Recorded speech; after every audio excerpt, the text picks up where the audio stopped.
Here I have HTC Desire 22 Pro, and today I'm going to show you how to enable video stabilization on this device. So to do this, firstly you have to open camera, then switch to the video mode, tap on the gear icon, and here you have this like hand icon.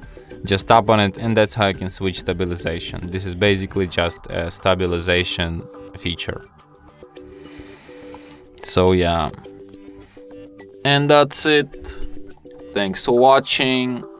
If you find this tutorial useful, don't forget to hit that like button and subscribe to our channel.